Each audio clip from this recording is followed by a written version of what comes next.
Hello and welcome back to my channel. Happy Monday. I hope you had a great weekend. Now there is a lot to get into, so if you're a little bit, torn or confused about what is going on in the courts of It Ends With Never, we are going to break it down. We're going to go over all the motions that have been filed.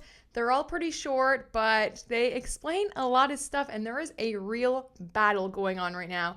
But first, what we're going to do is go over all the hot, big news, and then we'll get into the motions that have been filed, and all of it happened on Friday, and we're going to really talk about that. So if you're ready, I'm ready. Grab your emotional lip gloss, okay? Because you are in frame with Mandy Magnan.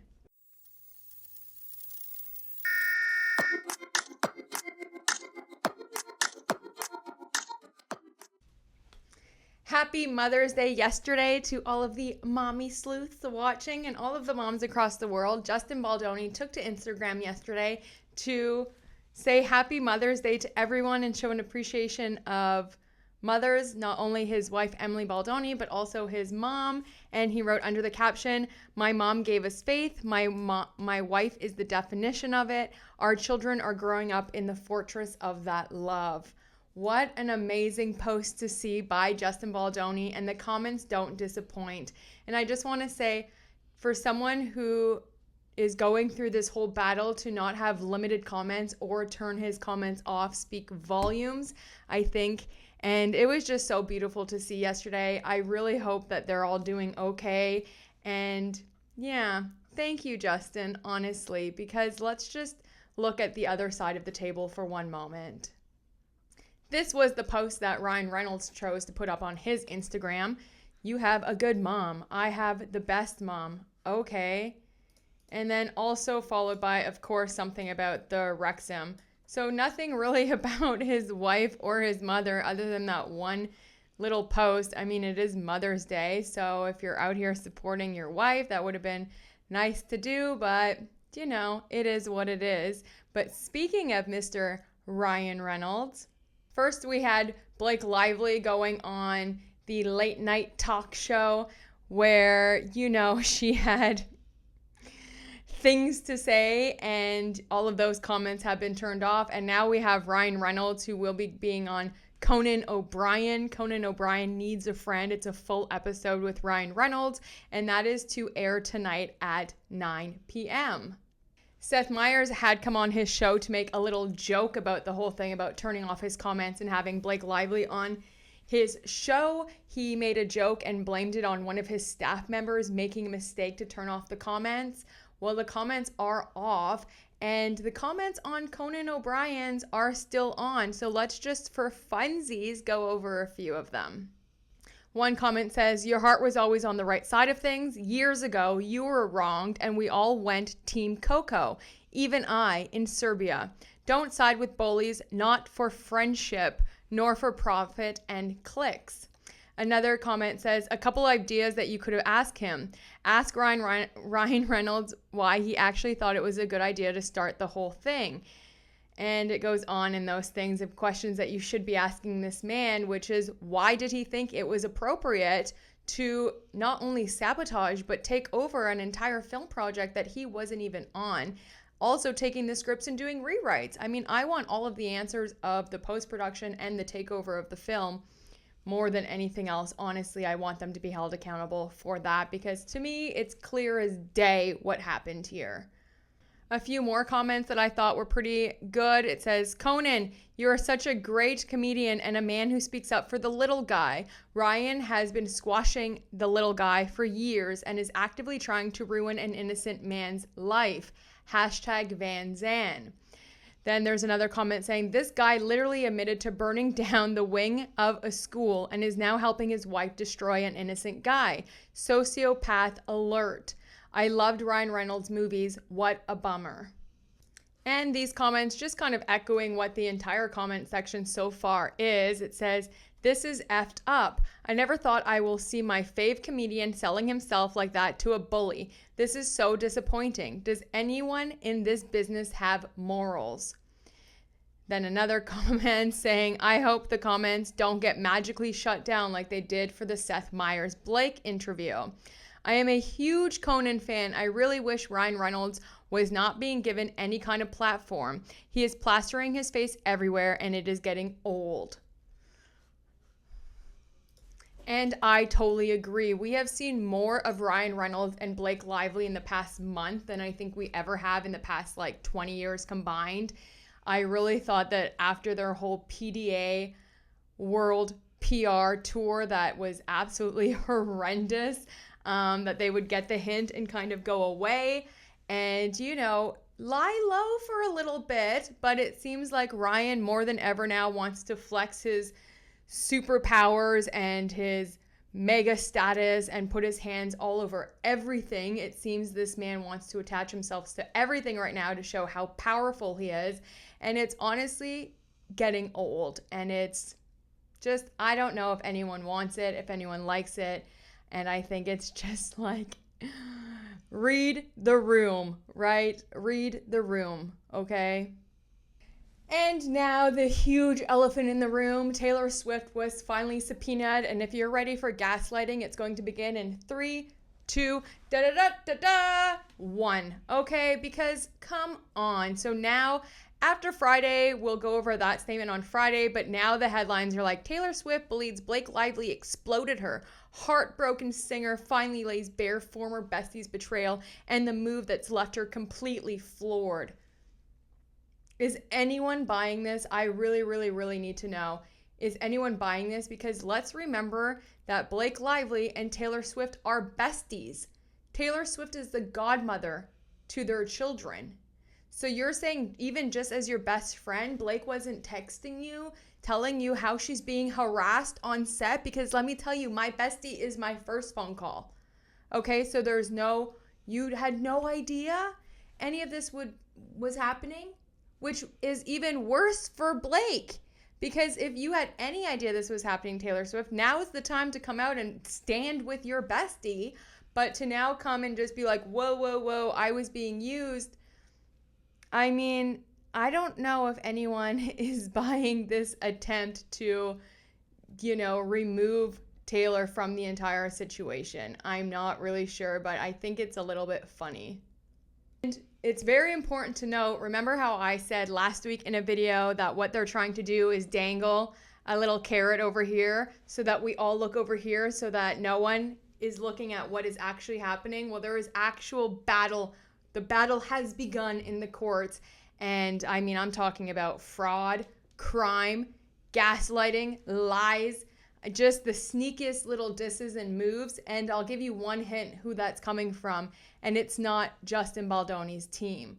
But just for funsies again, let's look into some of the statements now made by Blake Lively's camp about Taylor Swift being subpoenaed and also Taylor Swift's response to being subpoenaed, because I think it's rather humorous. Basically, everyone's blaming Justin Baldoni for bringing Taylor Swift into this when we all know that Blake Lively and Ryan Reynolds are the ones that brought Taylor into this. I would say more over Blake Lively, but I think Ryan Reynolds had a major hand in a lot of those text messages and also just taking the script and rewriting it to convince Justin Baldoni in a 14-page paragraph that Blake's writing never gets taken seriously and that's why she wants her rooftop scene to work.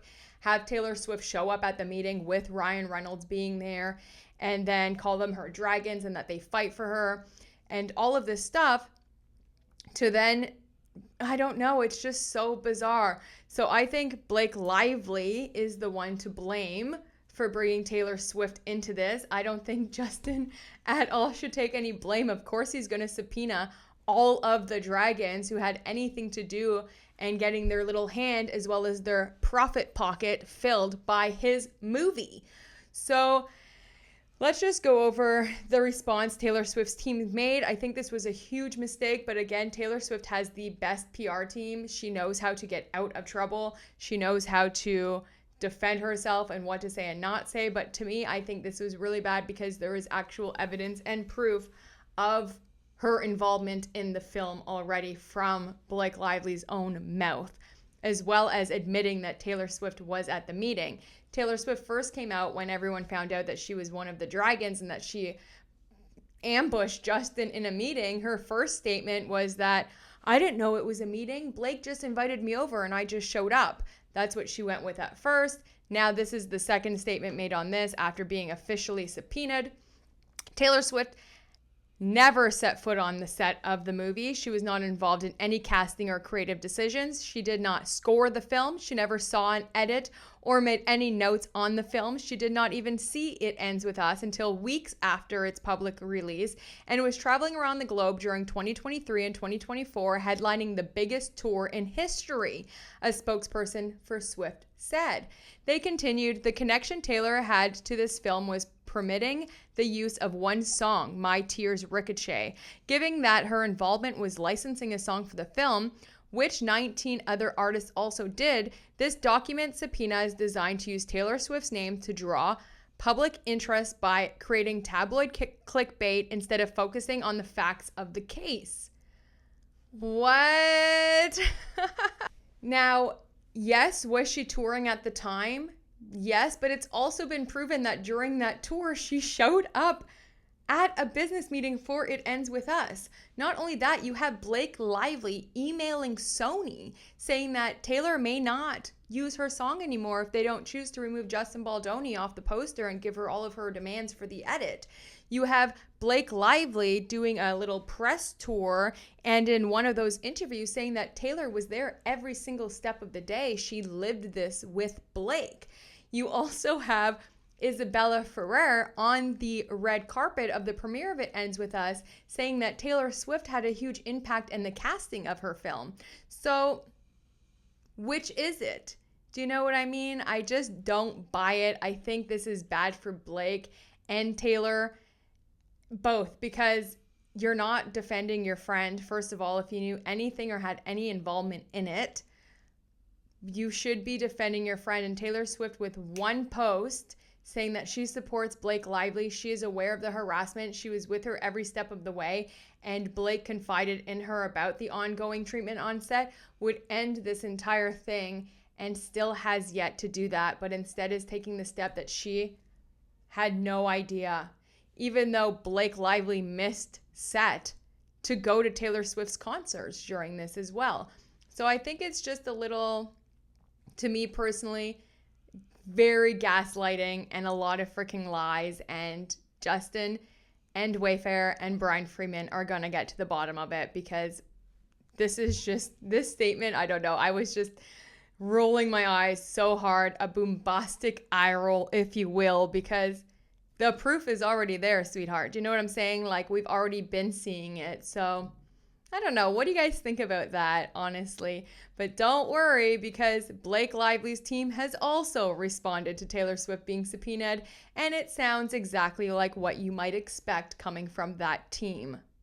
This is a very serious legal matter, not Barnum and Bailey's circus. The defendants continue to publicly intimidate, bully, shame, and attack women's rights and reputation, including in the past month seeking to strike down for all a powerful California victims' rights law, calling it unconstitutional. The disturbing actions by a billionaire, men who made their careers as female allies, and their team continue to show their true colors. This is a bunch of baloney. My gosh, like, just reading this makes me so angry. The defendants continue to publicly intimidate, bully, shame, and attack women's rights and reputations.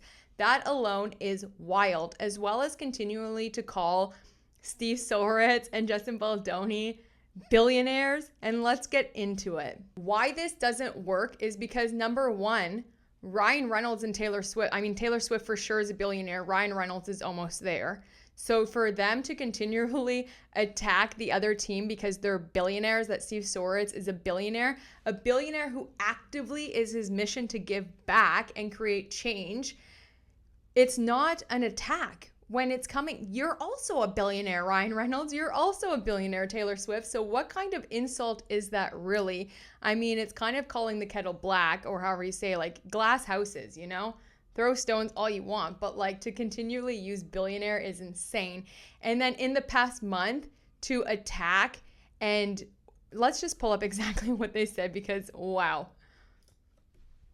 To shame to publicly intimidate, bully, shame, and attack women's rights and reputations. In the past month, seeking to strike down for all powerful California's rights law, calling it unconstitutional. Who is actually intimidating, bullying, shaming, and attacking women's rights? I would say Blake Lively and Ryan Reynolds. Why are they having content creators demonetized? Why are they reporting people's videos? Why are they silencing real survivors and victims? Why are they turning off comments on their posts? Why are they out here? They're the ones treating it like a huge circus. I mean, Blake Lively is living Met Gala in every single day that she shows up. I think truly, what I really think about Blake Lively and Ryan Reynolds is this. I think they are so easy to say that the Wayfarer parties are doing all of this because they are projecting what they have been doing. I think because they were the ones doing the smear campaign, they were the ones going behind their back, calling Sony, calling the PGA, doing all of this stuff to really undermine and smear Justin Baldoni and the Wayfarer parties, that they in turn fully believe that the Wayfarer parties were doing that to them as well, because they are doing such acts of evil as far as going to get your reputation back of claiming sexual harassment with zero evidence, zero proof, zero nothing. They fully think that because of their acts were so evil, the things that they're doing is like dark, it's nasty, it's belittling, they're attacking people, honestly, like attacking social media content creators. They're doing so much stuff behind the scenes that they really think that the other team is doing it as well. That if we're this bad, so are they. But I think they're going to be in for a huge shock when they realize that the monsters in the house are them. And when they actually take a long, good look in the mirror, look at the evidence, look at the discovery, and are proven completely wrong and fall on their face and have to be signing a $400 million check, maybe change will begin to happen. But I truly think that they are just projecting so much stuff onto the Wayfarer parties, and it's all complete lies. I mean, it's lies to say that all they've been doing is ridiculing and attacking and doing all of this stuff to women, when really Blake Lively has been doing that. And women have spoken. We've all used our voice to let them know exactly how we feel about her running around saying, all women, if you've ever been harassed, you'll know how we feel. All women who have ever been violated will Stop it. Stop it right now, please. Okay? Because no one's buying it. No one's buying it. Okay? And on another point of them to continually say that Justin was building his brand off being an ally to females, of course he is an ally to women. But what his brand is for men to create change. Okay, so them always using the fact that he was just trying to be an ally to women so that no one would know that he's such a bad guy.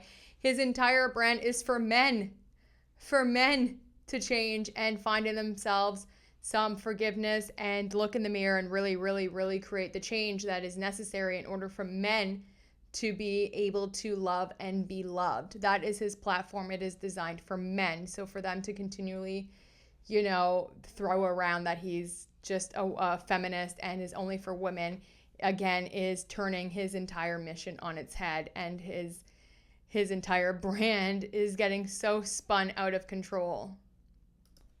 With that being said, there's a lot of stuff that happened in the courts on Friday, and we are going to spend the next short amount of time going over every motion because it's absolutely, I think, horrendous what Blake Lively is trying to do, as well as Stephanie Jones have filed some new things as well, and so have the Wayfarers. And when I'm telling you that they want people held accountable because they are talking about crime and fraud, especially when it comes to that Van Zandt subpoena. And if they can prove that, then it's not going to look good for Stephanie Jones, Leslie Sloan, Blake Lively, and the lawyer who assisted in facilitating this fraud.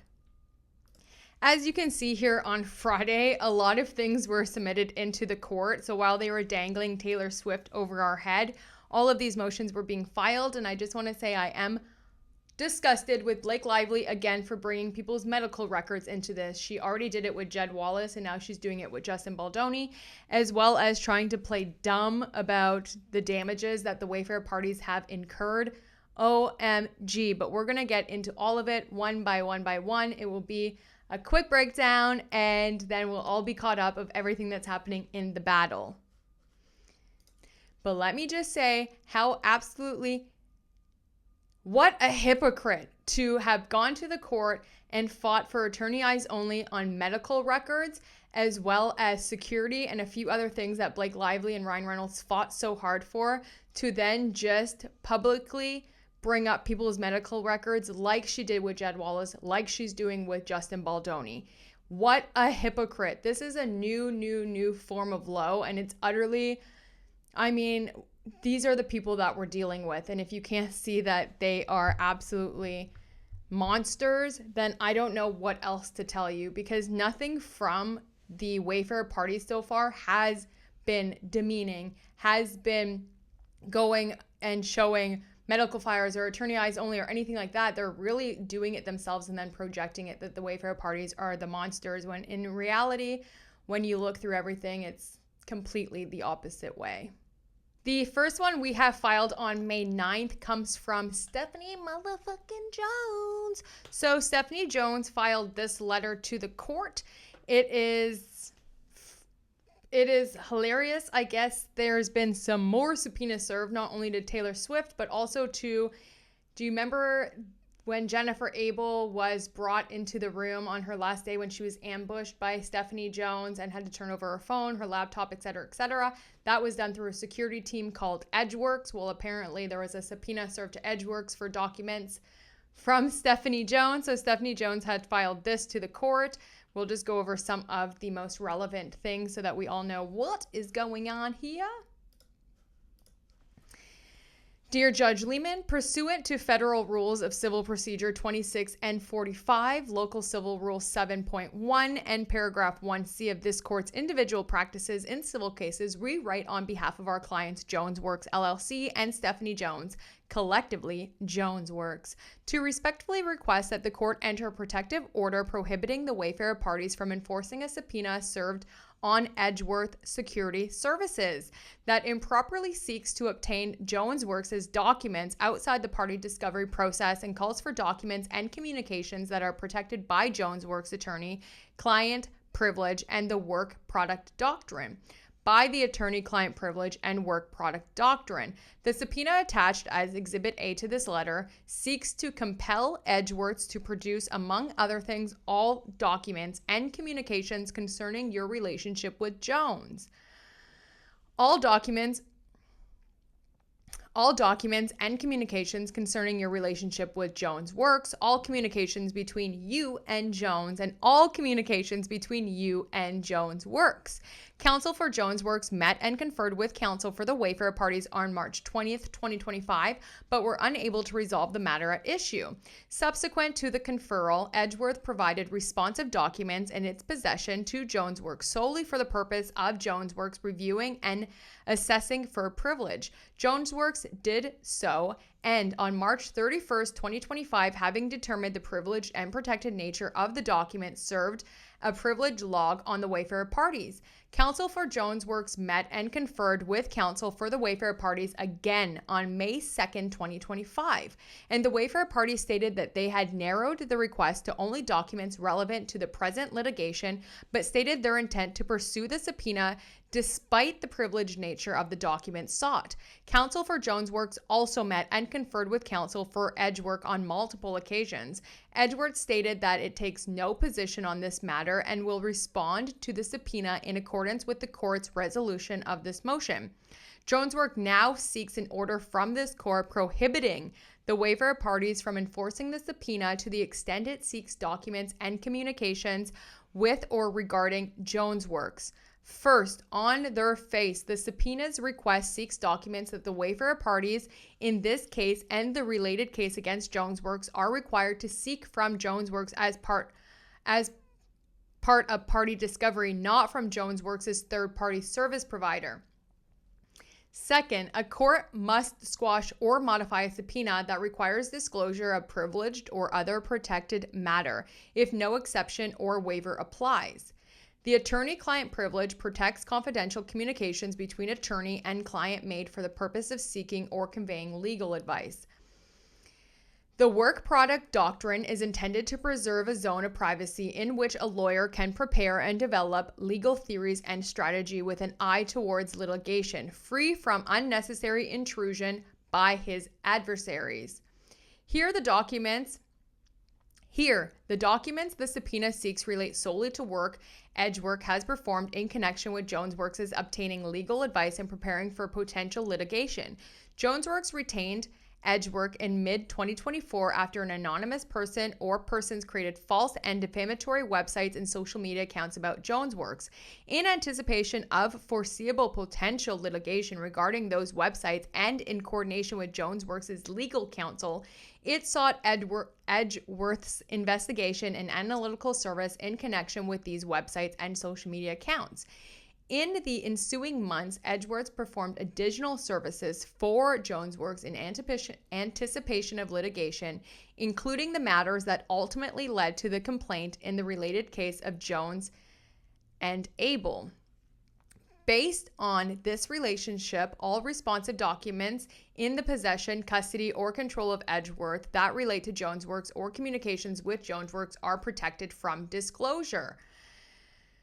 No exception to the attorney-client privilege or work product doctrine applies.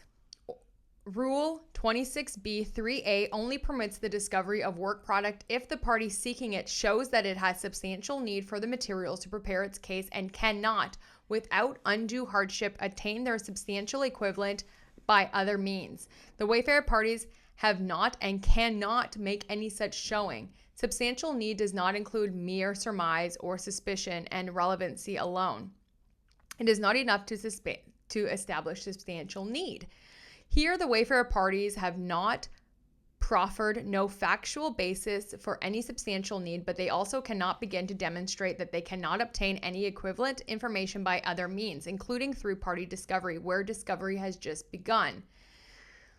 Nor has JonesWorks waived any privilege by putting at issue any of its communications with Edgeworth or any of the services provided by Edgeworth. Quite the opposite. Prior to sending its objections to the Wayfarer parties, JonesWorks had not communicated anything regarding its relationship with Edgeworth or any of the services Edgeworth performed for it to any parties to this case. But rather than seek discovery of documents and communications in the possession of and relating to JonesWorks directly from JonesWorks in this case or the pending related case in which JonesWorks is a party, the Wayfarer parties are seeking to use the subpoena to obtain those documents through alternate indirect means.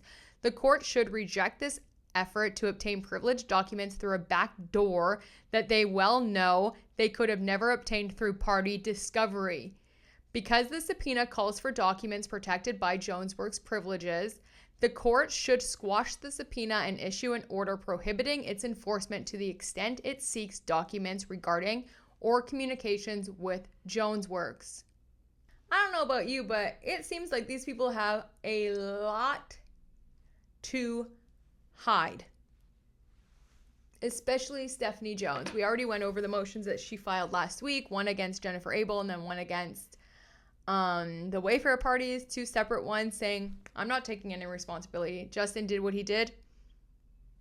Well, I didn't know anything about it. I thought it was true. Whatever. She's just full of it. Oh, I think she's one of the worst monsters in this whole story. Like her and Blake at the top, with Ryan as Khaleesi, honestly, in my opinion. The Wayfarer parties did respond here exactly on May 9th as well. Probably they were anticipating that this would happen. And we'll just go over their response because this is where it gets very interesting. They have introduced crime fraud exception to retrieve those documents that they want. So this is coming from the Wayfarer parties. Dear Judge Lyman, as counsel for the Wayfarer Studios LLC, Justin Baldoni, Jamie Heath, Steve Soritz, It Ends With Us, Movie LLC, Melissa Nathan, the Agency Group PR LLC, and Jennifer Abel, collectively the Wayfarer parties, we oppose JonesWorks LLC and Stephanie Jones's, collectively JonesWorks motion for a protective order. The crime fraud exception strips the privilege from attorney-client communications that relate to client communications in furtherance of contemplated or ongoing criminal or fraudulent conduct. The exception also applies to the work product doctrine. Then they name some laws for that. For the crime fraud exception to apply, there must be probable cause that a crime or fraud has been attempted or committed, that the communications were in furtherance thereof. Courts have long considered the exception as reaching some conduct beyond crime and fraud, such as intentional torts. The exception encompasses misconduct fundamentally inconsistent with the basis premise of the adversary system. On August 21st, Jennifer Abel arrived at JonesWorks' office, where she was ushered by Edgeworth Securities personnel into a conference room, falsely imprisoned by Edgeworth's personal security personnel via its intimidation and implied pressure coercion, and then coerced by JonesWorks' chief of staff and lawyer present in the room to hand over her JonesWorks issue cellular phone to Edgeworks' technology personnel, which she told was solely to facilitate the release of her personal phone number. I need some water.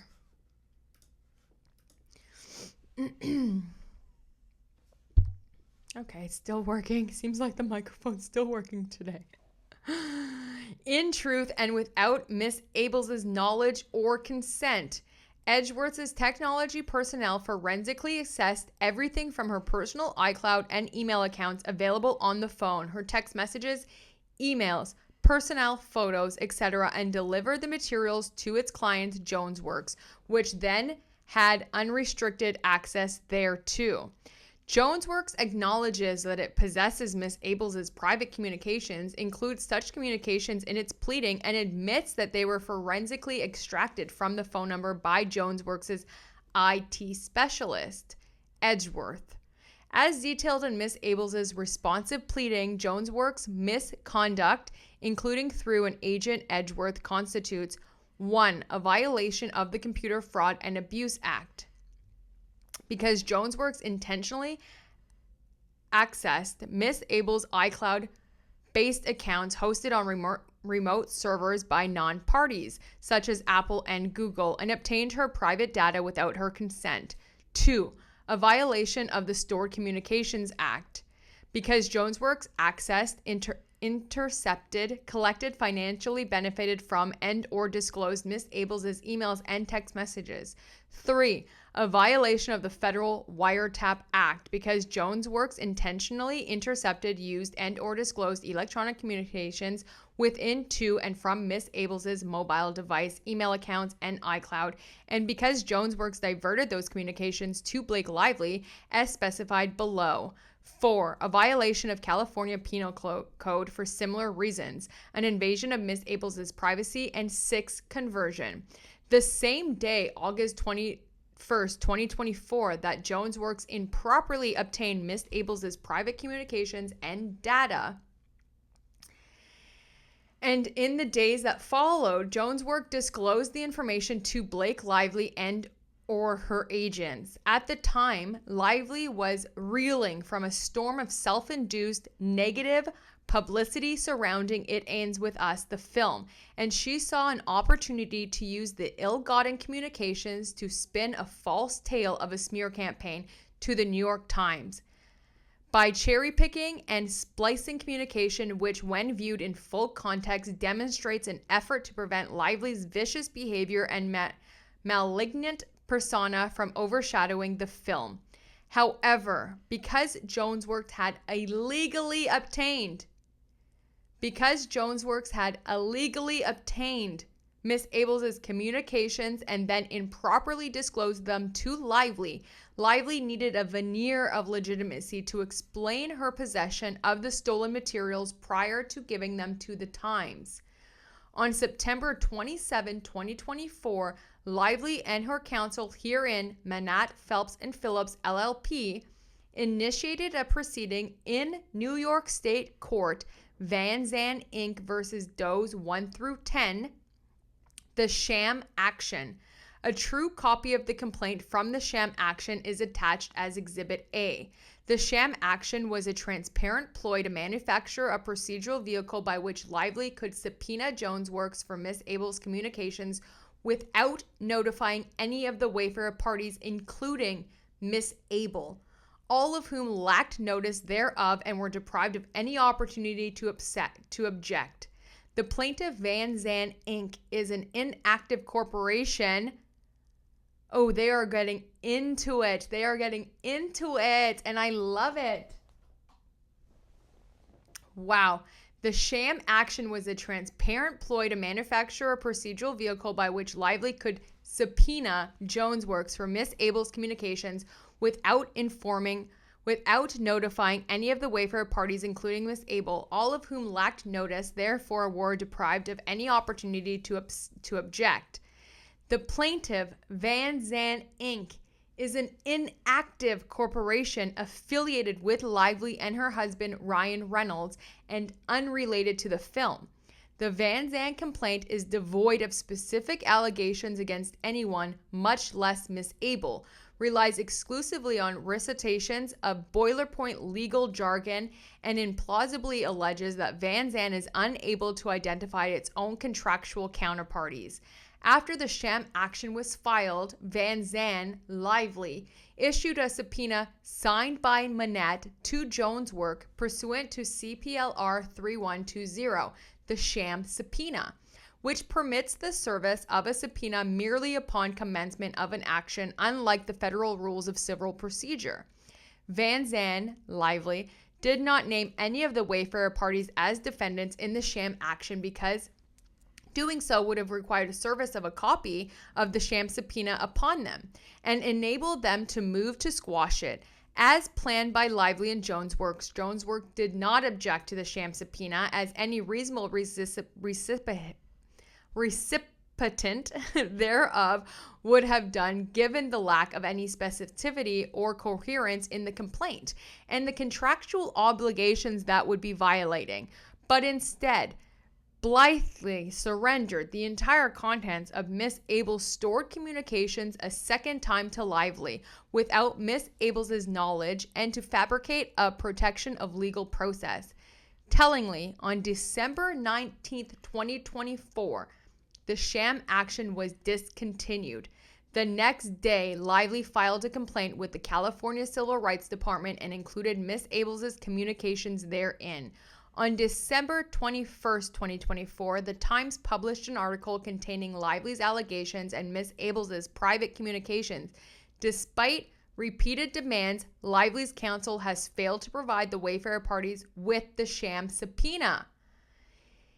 In her amended complaint, Lively represents to this court that she obtained Miss Abel's communications through legal process, including a civil subpoena served on Jonesworks LLC. Jonesworks similarly represents that it received a subpoena for the phone's contents. Neither Lively nor Jonesworks told this court that the sham subpoena was issued in a case where Lively intentionally omitted herself as the plaintiff to avoid publicity, intentionally failed to name the Wayfair parties as defendants or any actual defendants to avoid the obligation to notify them of the sham subpoena, and where Lively had no intention of actually litigating the claims in the sham action. Woo! What have we been saying over here on this channel? Everything. This is exactly what we have been saying, but obviously worded better. Do you know what I'm saying? You know what I'm saying? Equally as bad, Jonesworks' counsel publicly claimed that Jonesworks disclosed Miss Abel's communications to Lively in response to a court order subpoena.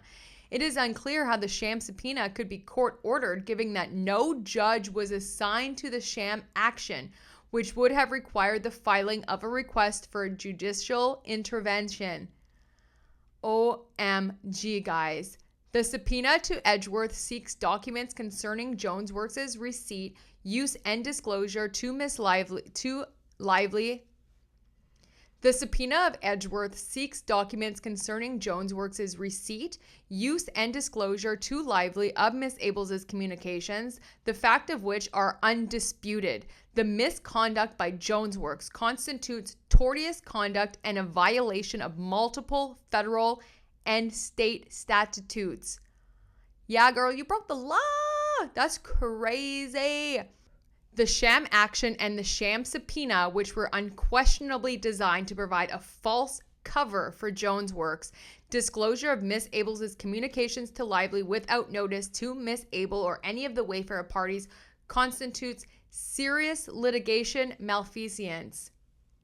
The court should find that the crime fraud exception applies to Jones Works' claims of privilege.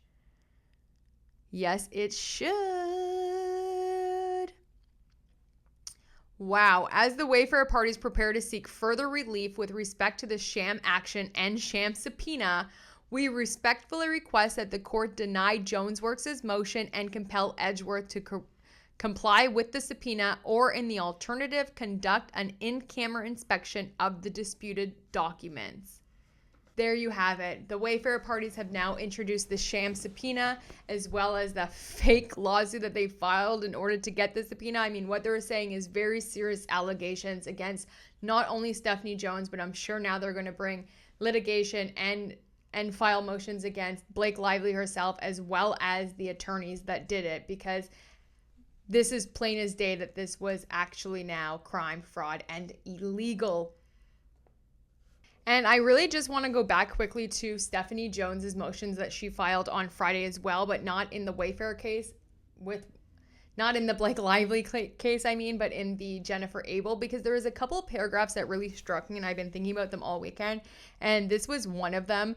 Not only did Stephanie Jones in both of her motions want to get dismissed from Jennifer Abel's lawsuit, but also the Wayfarer one. So let's just backtrack. There's 3 lawsuits going out right now. Jed Wallace in Texas against Blake Lively.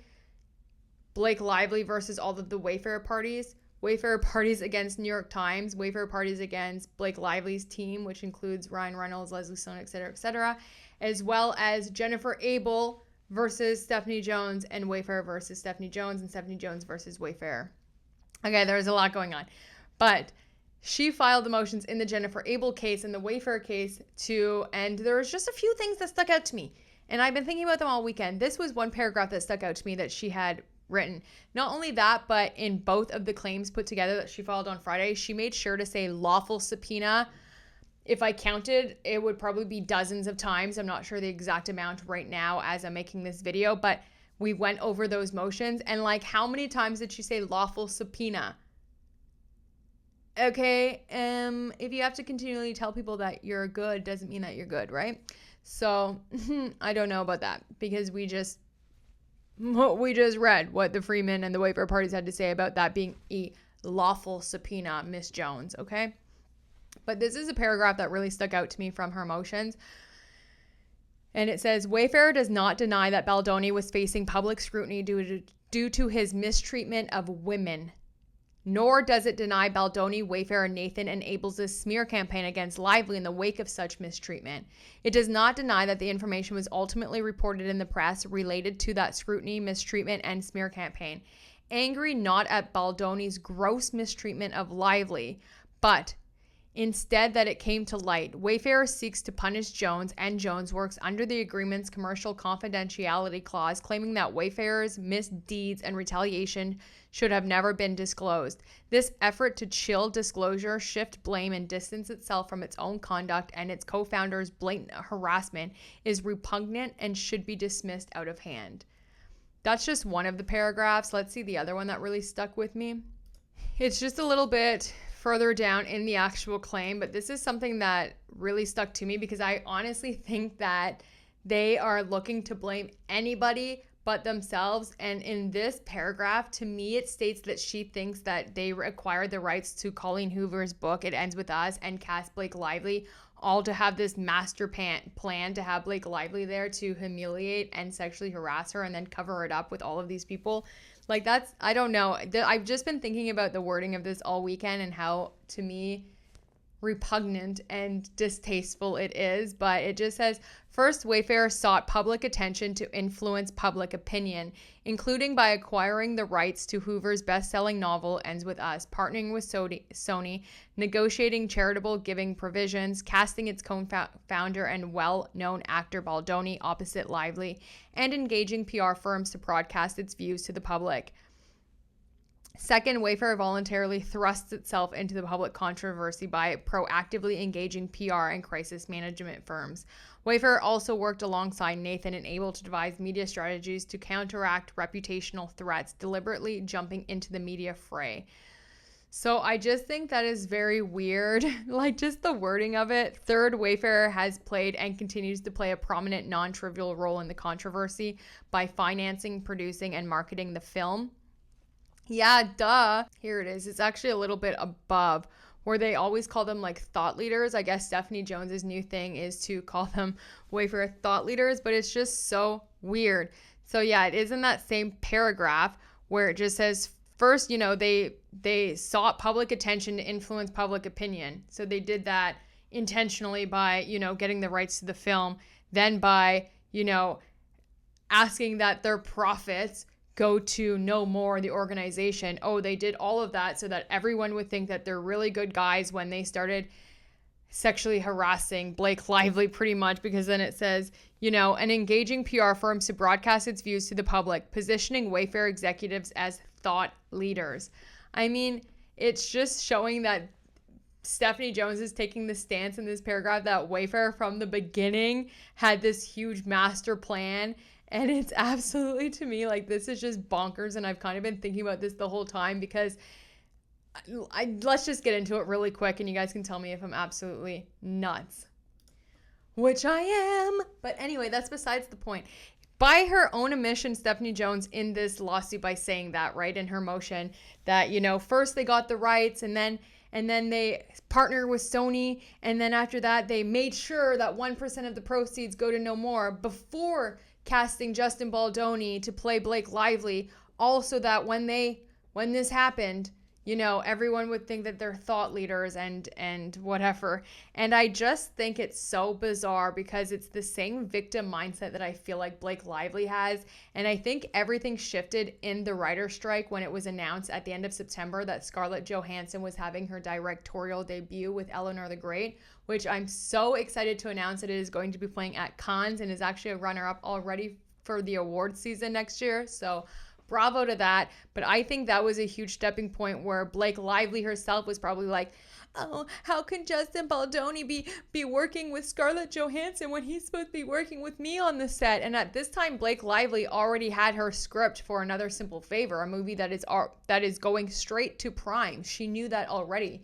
So here she was just being an actor and knowing that her husband's ex-wife, whom she stole from her, is now having her directorial debut while she is just the director. And I think somewhere along the way it kind of started there. And then of course they had the meeting of the dragons.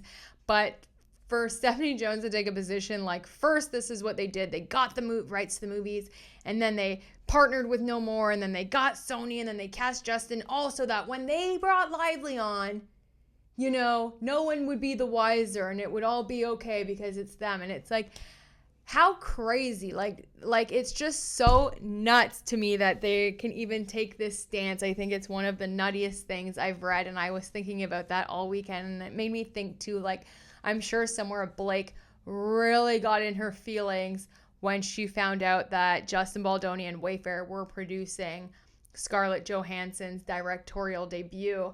I think that was a really a moment for Blake when she was like, well, I need to be a director too. I need to be better than her.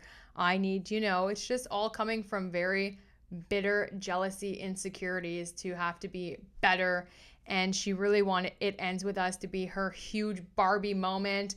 There's a lot of ideas about that too, and a lot of theories floating around about that she originally actually auditioned for Wolf of Wall Street, I guess, and didn't get it.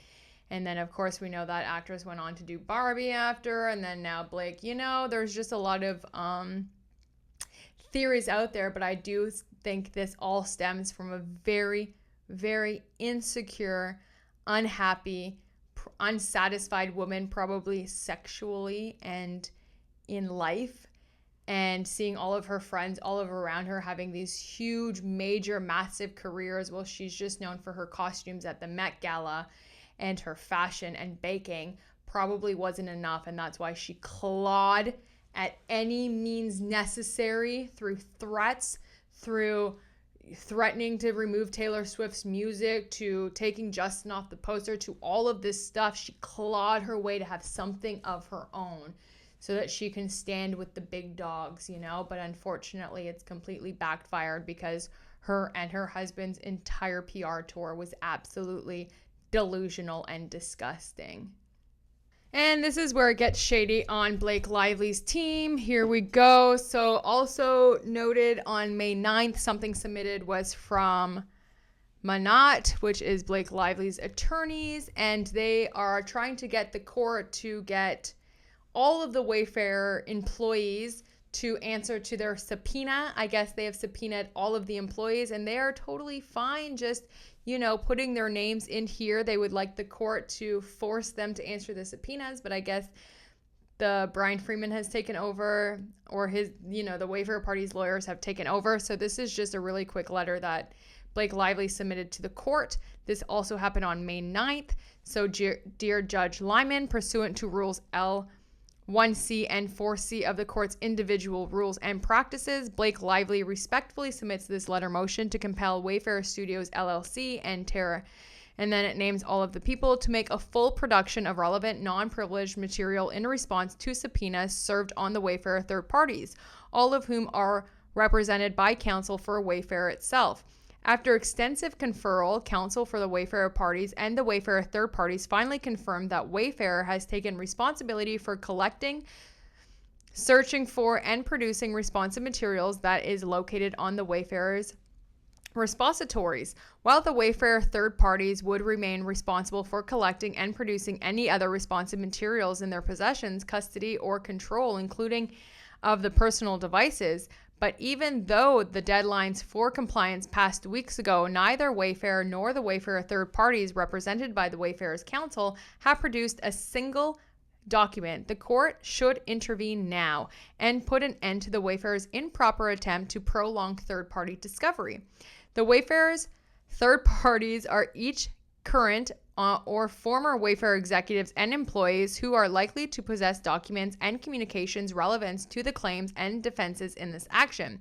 Each of the Wayfair's third parties was validly served with subpoenas in early March. They each requested extensions, and Ms. Lively agreed to extend their deadlines for compliance as follows. April 16th, and then they go into some dates which is passed in April. Each of these deadlines has long since passed, and none of the Wayfair third parties are produced a single document. Instead, after extensive conferrals during which Wayfair counsel walked away from numerous objections and agreed to produce all relevant non-privileged material in response to the subpoenas, Wayfair counsel confirmed that Wayfair had taken responsibility for and intended to produce responsive and non-privileged professional materials collected from its own repositories on behalf of the affiliated third parties. Wayfair's counsel also confirmed that they were collecting all of the relevant sources, including Wayfair servers and database, on behalf of both the Wayfair parties and the affiliate third parties. So basically they're just saying that, hey, Wayfair keeps saying that like they're going to give us this stuff, and they haven't given us anything. Meanwhile, Wayfair counsel represented that the subpoenaed individuals will produce any remaining responsive and non-privileged materials located on their personal devices.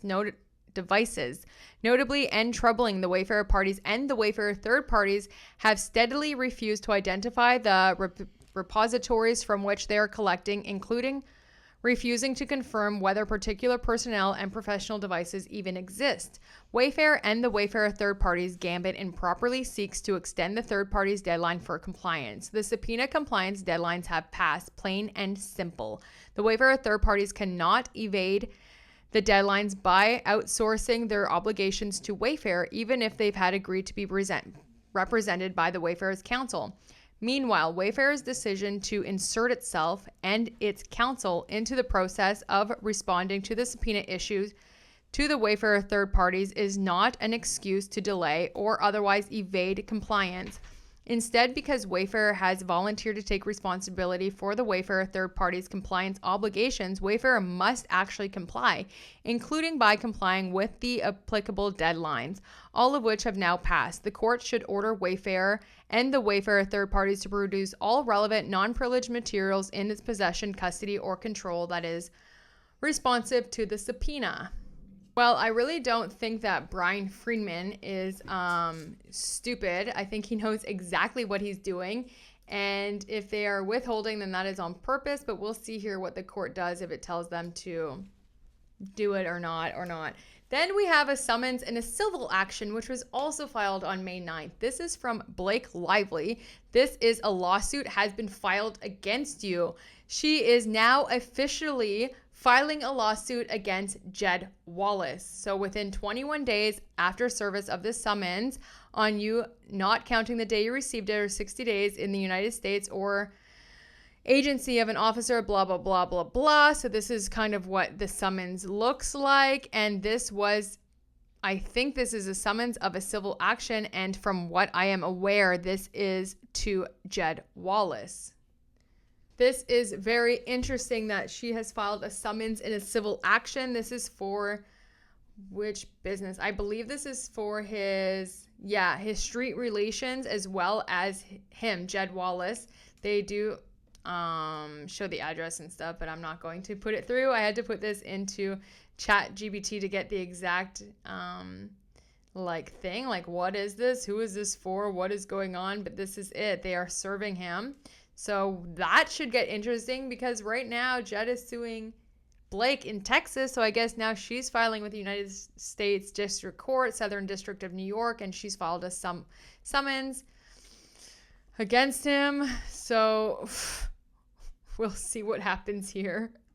Also filed on May 9th was Blake Lively again, filing a motion to the judge, a letter to the judge, wanting the Wayfair parties to tell them how they owe $400 million and to prove their financials.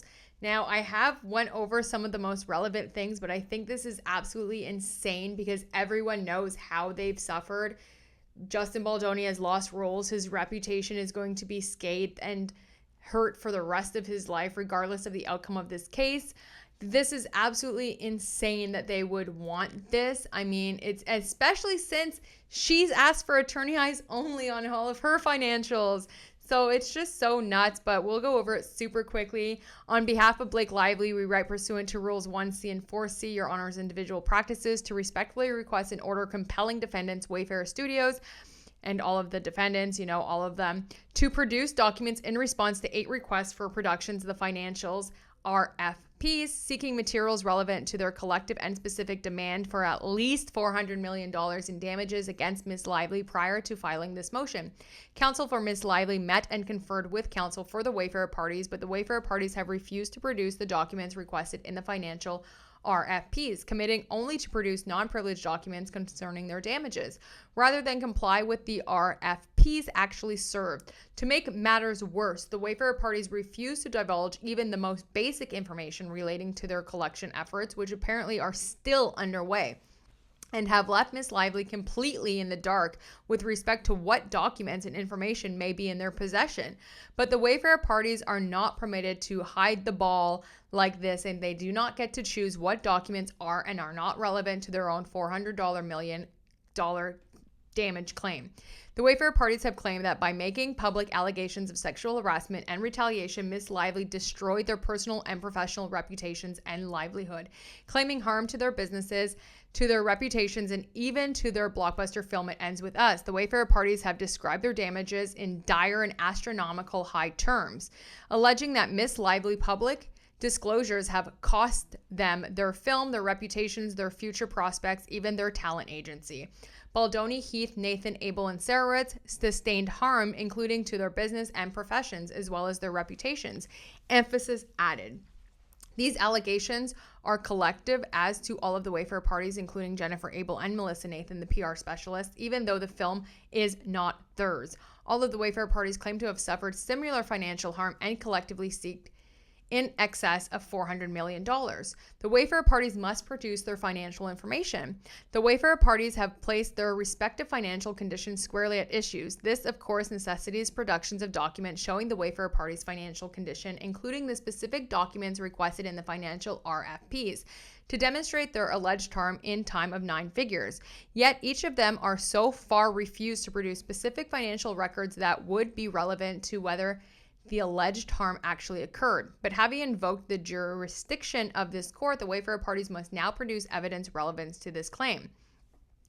I think this is absolutely insane because as an artist, Blake Lively should know that any future roles or anything, the monetary value sometimes can't be just here it is, because it's the future work that they're missing out on. And just to show that Wayfarer has shut down, I mean, isn't that enough? But apparently not. So I don't know. We'll just go over it because there's only one more page left, but I think it's absolutely insane. Much of the Wayfarer party's case centers on the notion that Ms. Lively defamed them by alleging that she was sexually harassed and then subjected to a nefarious retaliatory astroturfing campaign designed to destroy and bury her credibility and reputation. And they were each harmed when, according to their conflicting theories, Ms. Lively either used the sexual harassment allegations or used her power to take creative control of the film. As such, obtaining the Wayfarer party's financial records is critical because by all accounts, the film was a box office success. The fact that Wayfarer parties cannot dispute. Unbelievable. In fact, recognizing the success of the film, Mr. Baldoni anticipated that there would be a lot of buzz around how much money the movie made. He was right. By the end of August 2024, total gross profits for the film had already exceeded $350 million. And at present, net profits are projected to eclipse $200 million. Despite this, the Wayfarer parties have alleged in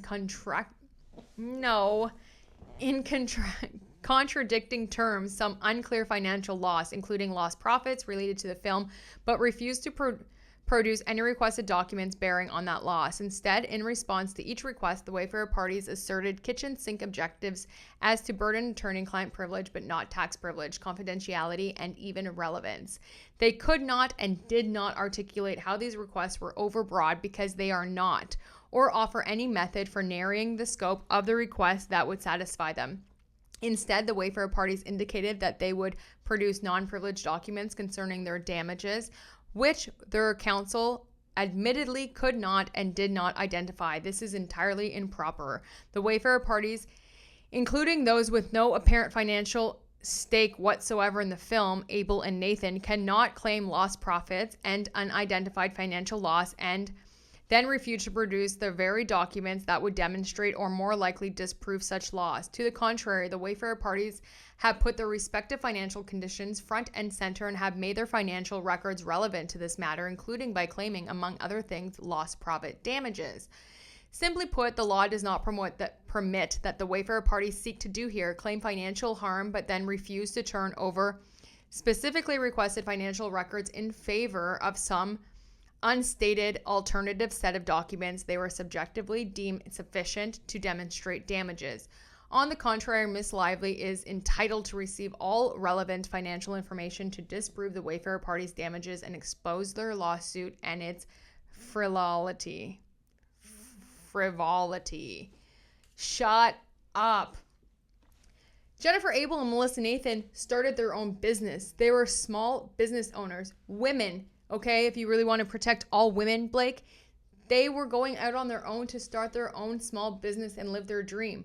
We already know what you did to Wayfarer, Jamie Heath, and Justin Baldoni, and Steve Soritz, and I don't think that they have to prove now what you've done to them. It's their future businesses that they've lost and their entire reputation. To say that it's not worth $400 million and to bring Jennifer Abel, Melissa in they didn't lose anything because they weren't part of the film. Shut up. I think you owe them way more than $400 million, and I can't wait until this is proven in court. And last but not least, let's pull up this exhibit, the meet and confer email discussions between the parties, because Wayfarer ate them up, and it is just exciting to see.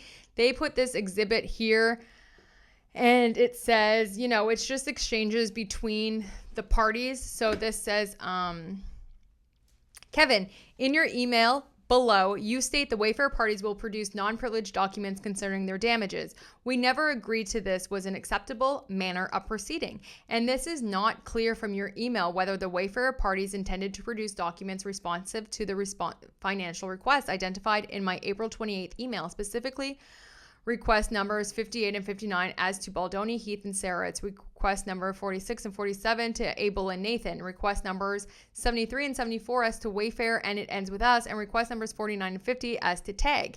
Based on our conferral and your email, we understand that the Wayfair party's position to be that they intend to stand on their objections and will not produce the materials requested in their request. We will proceed accordingly. Separately, we understand your email below to amend the Wayfair party's prior objections and to confirm their agreement to conduct a reasonable search for and produce all non-privileged documents responsive to the request identified in Schedule A to Ms. Lively's April 15th, 2025 deficiency letter. All rights reserved, Matt. Well, then Matt got an email back and it says, please see my responses in red and bold. And now this is coming from the council from the Wayfair parties. And they write, so then Kevin writes also back, thank you for a productive meet and confer on Thursday. Below is a summary of our conferral and memorialization of the positions taken by the Wayfair parties on the call. Well, then he gets a reply back, and that's where it says from Kevin, please see my responses in bold red. So basically what the Lively parties did is they, put Cole's notes, footnotes a little bit about, the minutes of the meeting.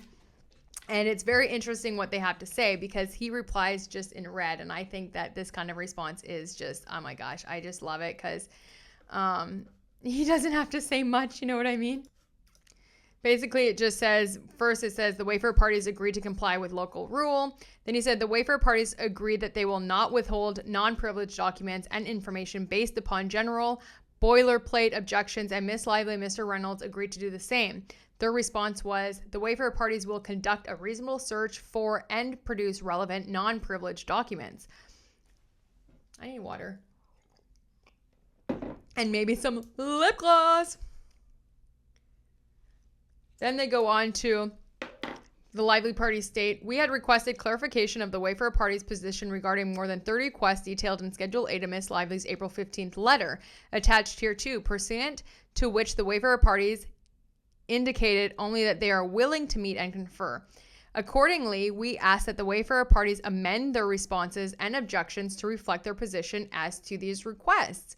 The Wayfair parties state, the Wayfair parties will conduct a reasonable search for any product, relevant, non-privileged documents responsive to the items in Schedule A.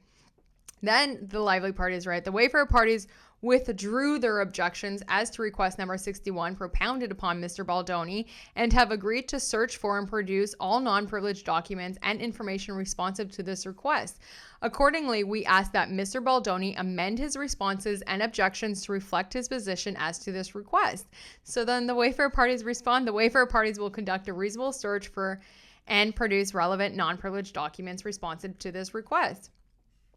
Then they say, please specify which request or request you are referring to and for the proposition that these requests are duplicate of others, request numbers 38 to 44.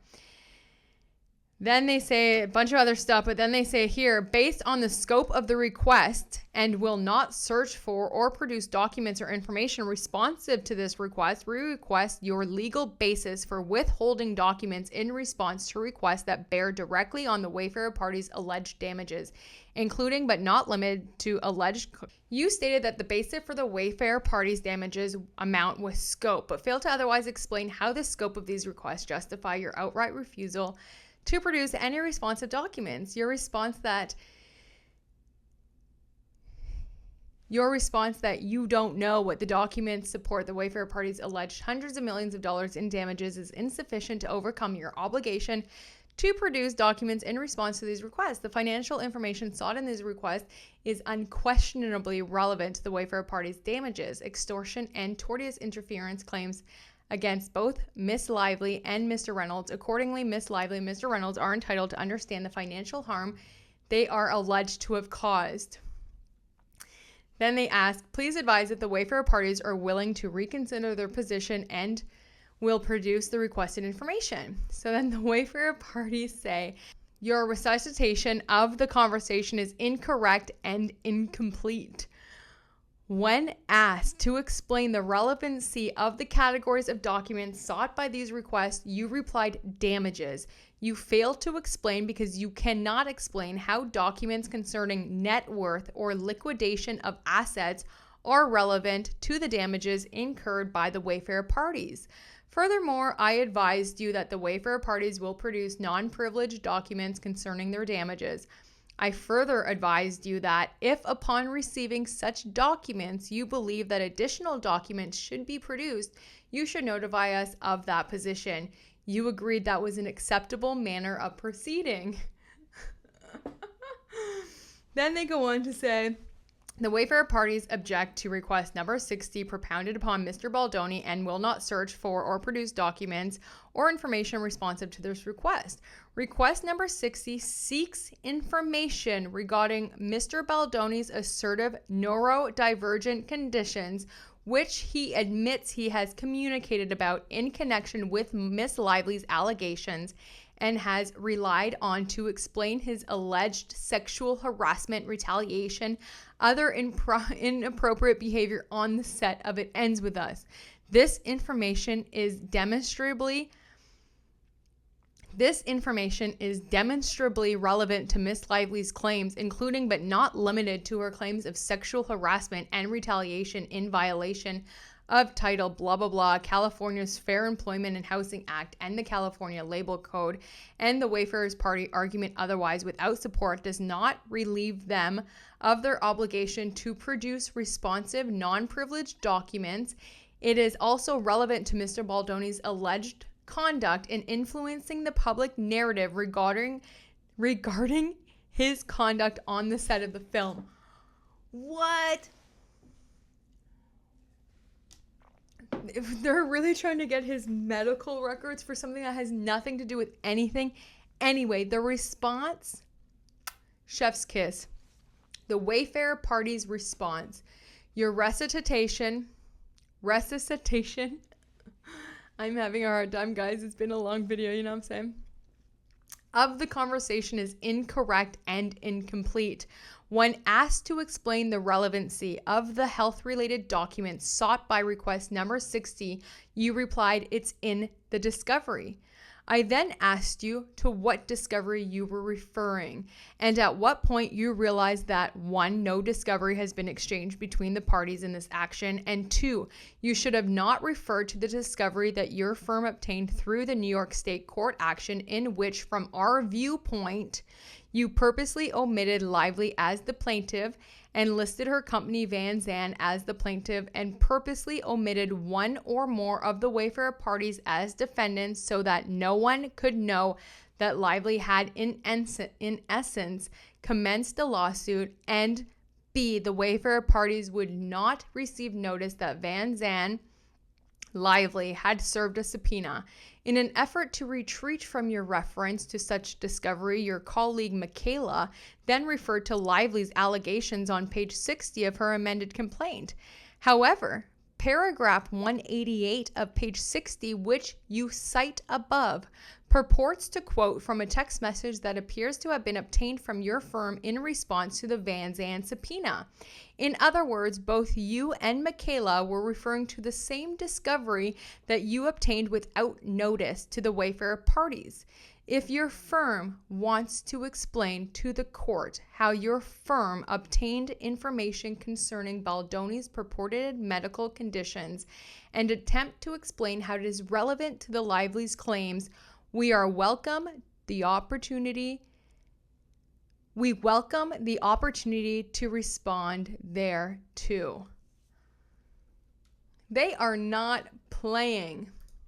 So I went back to Miss Lively's amended lawsuit, and it is right here, page 60, and it's paragraph 188, and it says, likewise, Mr. Baldoni strategized with his publicist, Miss Abel, about various ways in which they might cover up or explain away his onset misconduct.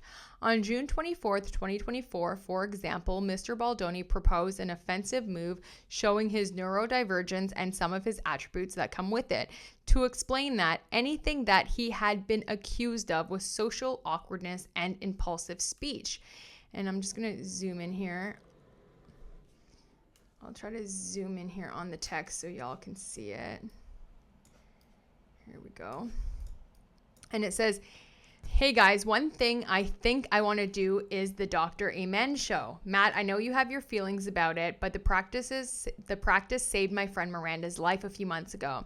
With everything going on, I want to have an offensive move showing my neurodivergence and some of the attributes that come with it so I can start talking about it.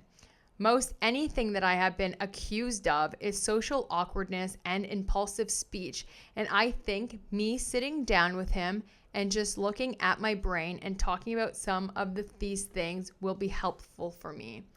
Nowhere in there does it say that he's doing it in order to cover up sexual harassment or blame his ADHD or his ADA, his ADD or whatever, like, you know, all of that stuff, his neurodivergence on sexually harassing Blake. This is absolutely absurd that they would put that in there. Absolutely absurd.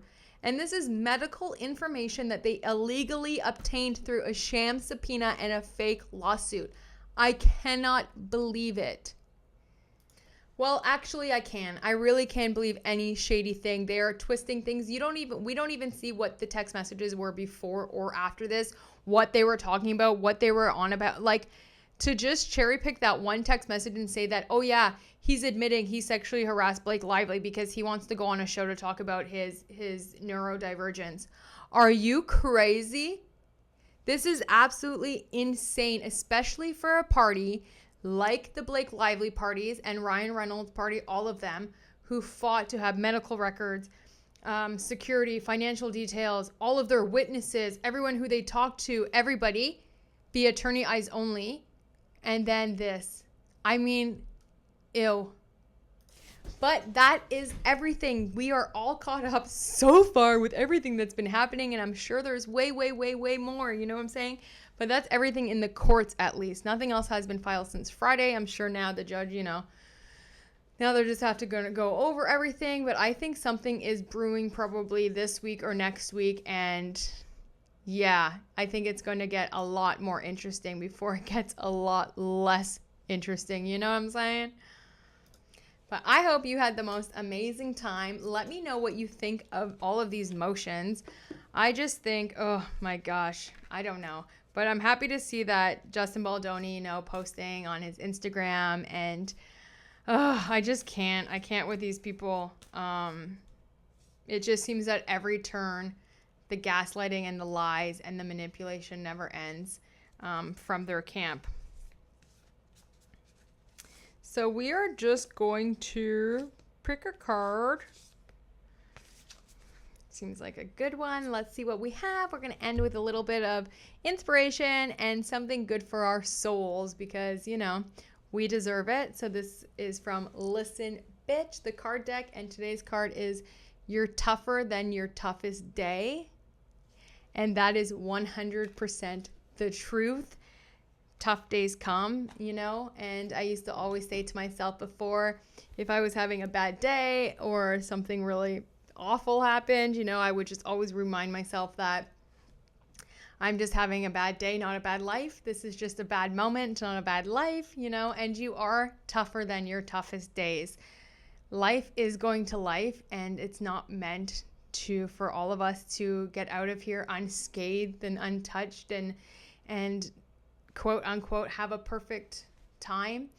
But how you react and how you adjust and how you keep moving forward, I think builds your strength and your character, and you can get through it, you know, day by day, step by step. Whatever obstacle right now is in your way, I truly believe you can get through it, and you will probably come out on the other side stronger, changed, and probably a better human being for it.